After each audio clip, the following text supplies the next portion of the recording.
Assalamualaikum warahmatullahi wabarakatuh. Kembali lagi bersama saya Nadia pada mata kuliah pengembangan organisasi. Kali ini saya akan membahas tentang materi pertemuan ke-14 terkait strategi intervensi dalam peningkatan produktivitas. Yang pertama yaitu rancang bangun pekerjaan. Rancang bangun pekerjaan sudah ditemukan pada pemikiran W. Taylor, di mana ia menemukan bahwa produktivitas para karyawan di tempatnya bekerja rendah, dan penyebab utamanya ialah karena waktu pada jam kerja yang terbuang akibat gerak-gerik yang tidak efisien. Rancang bangun pekerjaan diarahkan pada peningkatan kepuasan dan produktivitas kerja para karyawan dengan perhitungan berbagai variabel seperti pekerjaan dengan karakter individu, termasuk usia, jenis kelamin, masa kerja, status sipil, jumlah tanggungan, latar belakang sosial, pendidikan, pelatihan, pengalaman, bakat, minat, kepribadian, budaya, dan sistem nilai yang dianut. Teori rancang bangun pekerjaan terdiri atas dua teori. Yang pertama, teori perkaryaan pekerjaan. Para karyawan sangat menaruh perhatian pada dua segi kekaryaan, yaitu mutu pekerjaan dan manfaat atau imbalan yang diperoleh, baik dari imbalan materi, rasa aman, pemuasan kebutuhan sosial atau afiliasi, status, kesempatan mengembangkan potensi, dan lain-lain. Kepuasan akan terwujud apabila karyawan mengalami situasi pekerjaan sedemikian rupa, sehingga mereka merasa bahwa rasa keberhasilan meningkat, perolehan pengakuan, pekerjaan yang menantang, diberi kepercayaan, diberi tanggung jawab yang lebih besar, dan kemajuan dalam karir pekerjaan yang bersangkutan.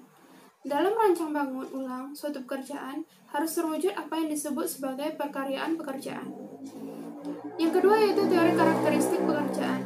Teori ini digambarkan dalam suatu model yang mengandung 5 dimensi pokok yang apabila diperhitungkan dengan tepat akan berakibat pada peningkatan motivasi dan kepuasan kerja para karyawan. 5 dimensi tersebut yaitu keanekaragaman keterampilan, identitas pekerjaan, pentingnya pekerjaan, otonomi, dan umpan balik.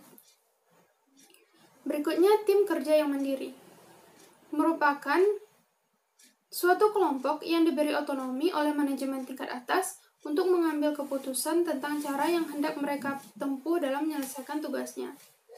Ciri-ciri tim kerja yang mandiri yaitu struktur organisasi sendiri didasarkan pada konsep tim, hierarki tidak terlalu berlapis. Budaya organisasi didominasi oleh pandangan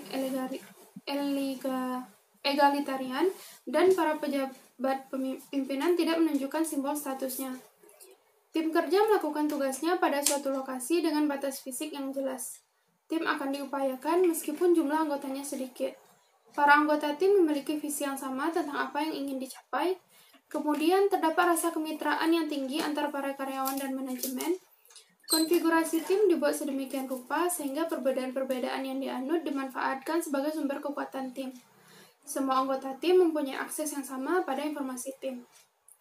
Berikutnya, ciri-ciri tim kerja mandiri yaitu setiap anggota tim ahli di bidangnya dan menguasai bidang pekerjaannya.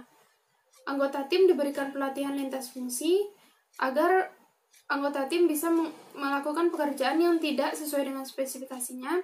Kemudian, anggota tim berorientasi pada pemuasan semua pihak yang berkepentingan, memberikan perhatian yang serius kepada kepentingan pemasok. Dan yang ketiga, gugus kendali mutu adalah sekelompok karyawan yang secara sukarela bertemu secara berkala dalam rangka mendiskusikan, menganalisa, dan menyarankan pemecahan terhadap masalah yang dihadapi. Dalam suatu gugus kendali mutu biasanya terdapat 3 unsur, yaitu para anggota, pemimpin kelompok, dan fasilitator. Pimpinan kelompok yang dapat dijabat oleh seorang penyelia formal atau seorang pimpinan informal yang disepakati bersama bertindak sebagai moderator dan mengarahkan kegiatan gugus. Organisasi mengangkat dan mempekerjakan seorang fasilitator yang bertindak sebagai konsultan tetapi bukan sebagai anggota gugus. Dan kelompok manajemen baik media maupun puncak memberikan dukungan yang diperlukan oleh gugus serta menyetujui atau menolak saran-saran yang diajukan oleh gugus. Berikutnya, mutu hidup kekaryaan. Mutu hidup kekaryaan, di mana pekerjaan tidak lagi dipandang sebagai ajang mencari nafkah, namun sudah dikaitkan dengan harkat dan martabat manusia. Salah satu upaya dalam dunia kekaryaan untuk memenuhi kebutuhan para karyawan yang terasa diabaikan adalah dengan penerapan teknik peningkatan mutu hidup, kekayaan, atau dikenal dengan istilah Quality of Work Life atau QWL. Mutu kekaryaan. Terdapat 8 kategori dalam melakukan analisis mutu kehidupan kekaryaan, yaitu imbalan yang memadai dan adil, kondisi dan lingkungan pekerjaan yang aman dan sehat, adanya kesempatan untuk segera menggunakan dan mengembangkan kemampuan, kesempatan berkembang, dan keamanan berkarya di masa depan, integrasi sosial dalam lingkungan kerja, ketaatan dalam berbagai ketentuan formal dan normatif, kemudian keseimbangan antara kehidupan kekaryaan dan kehidupan pribadi, serta relevansi sosial kehidupan kekaryaan. Baiklah, sekian materi pertemuan 14. Terima kasih. Assalamualaikum warahmatullahi wabarakatuh.